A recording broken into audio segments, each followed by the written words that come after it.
Welcome back, critters! Did you see episode 24 of the Bells Hells campaign? If you haven't, do it now because this video will contain spoilers. Who am I? I am the BookTube Goddess, the #1 drag queen booktuber on YouTube. I do recaps of Critical Role and analyze episodes in terms of story. And because every episode can't always be the most exciting, that means not every episode can be a winner. And yes, what I'm getting to is that this episode is probably going to be one of the most forgettable. We don't get any follow-up on the Laudna Imogen Gnarlstone situation and barely move forward at all with the main plot. What we do get is the flying ship finally dropping the party off in Bassuras. Before that, there is a monster encounter with something called a Dustra.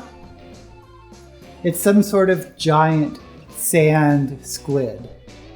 They see it's chasing a caravan, and through telepathy and speak with animals, learn that it has been tortured and its children kidnapped. I think this encounter was supposed to lead to the party looking for the monster's children, but the party doesn't take the bait, and they pick up the Dustra and carry it away from the caravan. I would have been into the side quest to find out where the Dustra's children were and maybe return it to its mother. And I have some thoughts as to why that didn't happen, but we'll get to that later. The encounter itself was okay. There was no real combat, and they do save the caravan, so I guess that's something. But anyway, after that, they finally get to Bassuras, and they are greeted by a potentially hostile biker gang. Yeah, you heard me. Biker gang.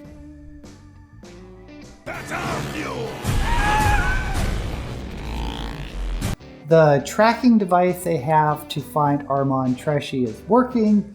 Remember, that's the whole ball episode where they put on his, or switched his ring with a fake ring that can now be tracked through this magic ball.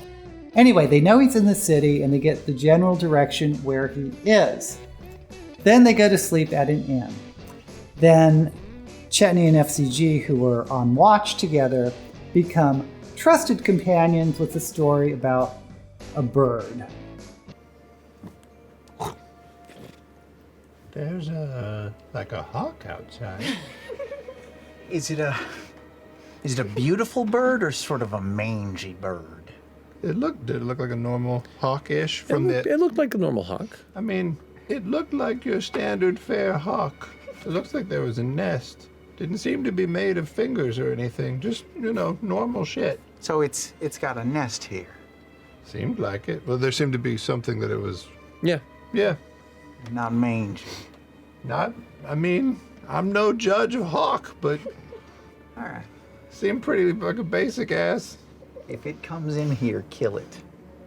Would it come in? I don't know, but Who it used to doesn't live here? Do they fucking intrude like that?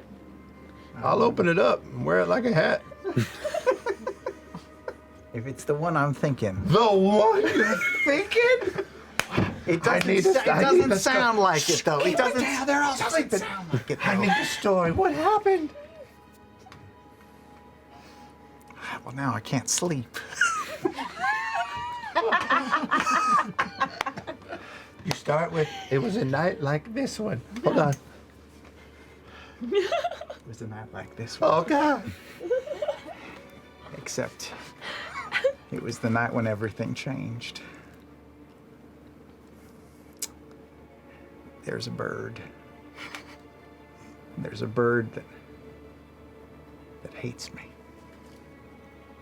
It wants me dead, or worse, humiliated. Why, FCG? Why? I don't know. I don't know what I did to it, but it hates me and won't let me alone. It's unrelenting. It chases me everywhere I go in the waking hours, in the evening hours. It haunts me. Take my hand. I won't let this hawk take you. Well, it's not a hawk. I don't think this son of a bitch. That's why I don't think this might not be it. So My chisel is yours. all right. I swear. Thank you. It's always overhead, waiting for me to expose myself. Understood. I may use you as bait, but No, please don't. we'll get it. No, it's okay. The less you know, the better. Don't tell the others. They'll think that this is foolish, but What, being scared of a hawk? it's not. I'm not scared of the hawk.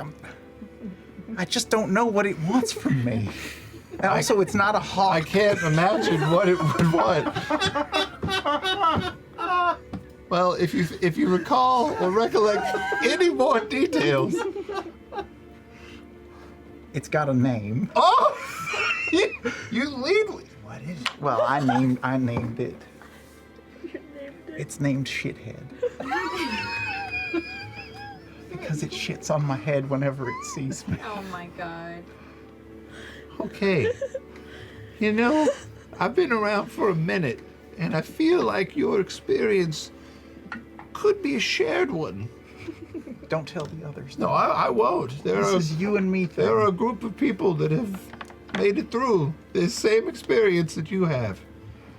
But this will just be you and me until Shithead comes down. Yeah.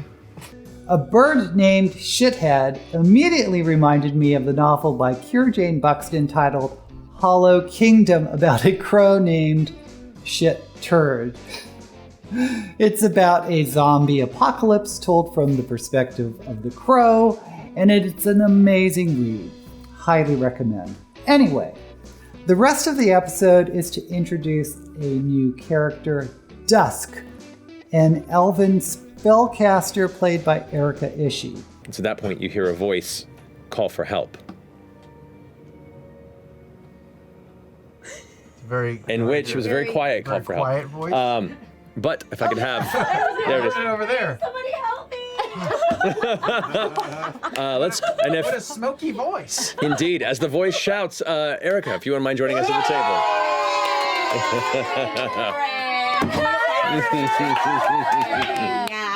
Hello! If you would describe who they see in the middle of them defending themselves.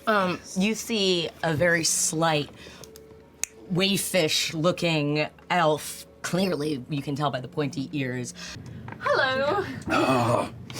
We're the Bell's Hells. Bell's hells. Wow. Hi, I'm Dusk. It's so good to meet you. I'm so sorry. You're all writing a bunch of stuff down. Amazing. Okay. I assume she's going to be around for part of the campaign, much like Dorian was. They find Dusk being waylaid by ruffians. Bassuras, by the way, is some kind of like a Wild West town, run presumably by gangs like the biker gang they met earlier. But the party is able to rescue Dusk, and that's how they join. But it's not a very exciting combat. The ruffians seem way outclassed by Bell's Hells, so combat was pretty one-sided. The best part of the episode, in my opinion, was Fearne ducking into a tent to find an old woman taking drugs. Okay, you walk into the tent. The first thing that catches you is a very unique smell. It's almost like a burnt rubber tree sap meets an odd medicinal herbal scent. And you walk in, and there looks to be like some baskets that have like some grains on them. There is a saber of some kind set on a chair. And in the middle of the room, there's like a kind of a pillow set up, and there's an old woman who's kind of sitting cross-legged, holding a bowl in her lap, with these kind of like this hot steam kind of rolling off of it, who's just kind of holding it underneath and looks up at you. You can see her. She has the smile with one singular tooth that pokes beyond these like dark spotted gums, heavily wrinkled face, and kind of slightly cataract eyes, head wrapped in a baggy, thick, kind of a heavy cloth, almost like a heavy beret that just leans to the back of her head, and she kind of sits there and looks up at you. Excuse me? Oh, is this where you live? I'm having lunch. Oh, what are you eating? Oh, well, I've already ate it. Now I'm just having my after lunch. What's your after lunch? Smell. She holds up a bowl. Well, hold on just a minute. 'Cause is that what I smell when I walked in? It's very strong, and it does come from that. And as you look at it, you thought it was food at first glance, but as she leans forward, there is some sort of like a crystalline sort of substance that is like burning and giving off kind of a smoke that's kind of filling the chamber. Oh. Nice. Yeah, man. You have to. You can take a big whiff. Yeah. Make a wisdom saving throw. Okay. So the senses, the smell catches you, and your senses begin to immediately numb for a second. The dark shadows that are coming in from the outside kind of warp slightly, and her kindly old woman face almost seems to de-age within a moment. But you've seen weird stuff from the Fae, and this is just kind of a fun thing, and you shake it off. And while the visuals remain with you, it doesn't seem to radically alter your perception or sense of self in the space. Just a little buzzed. What do you do here? You doing like a little business? I just found this tent and ducked away to have my lunch. Oh, you just came in here to just hang out. I don't know whose Is this your saber? Because I think I left it in here. Oh, then you should take it. Yeah, I will. What else did I leave in here? I'm going to investigate the room and see if there's Make anything. an investigation check. What else did I leave in here? Oh my god. The episode ends with the party, now joined by Dusk, going to dinner at a place called A Taste of Teldori. Okay, so like I said, not every episode can be a winner. And episode 24 left something to be desired, at least as far as I was concerned.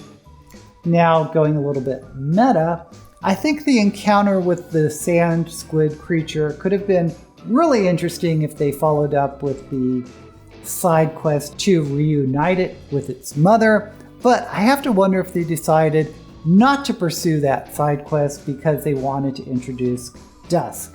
By the way, this was the party's decision and not Matt's, because he certainly left the door open for this quest. Also, Matt, who said as much at the end. We will be taking a break to remind you, for the next month or so is going to be Calamity on Thursdays. That's also why I didn't jump into too much right now, because it was There were really a long so many episode. secrets we were going to tell. There's going to be a 3-week break before the next episode, so I can't help but wonder how much that played into not having much happen in this episode, other than to introduce Dusk. Personally, I was a little disappointed, especially regarding absolutely no follow-up on the Imogen Laudna subplot, and there was no follow-up on the main subplot as well. So what do you think? Let me know in the comments below, and while you're there, don't forget to subscribe to my channel and ring that notification bell. I can't believe it's going to be 3 weeks until we get another Bell's Hells episode. If you missed last week's recap, you can find it right here. Until we meet again, may all the books you read and the campaigns you play in be blessed.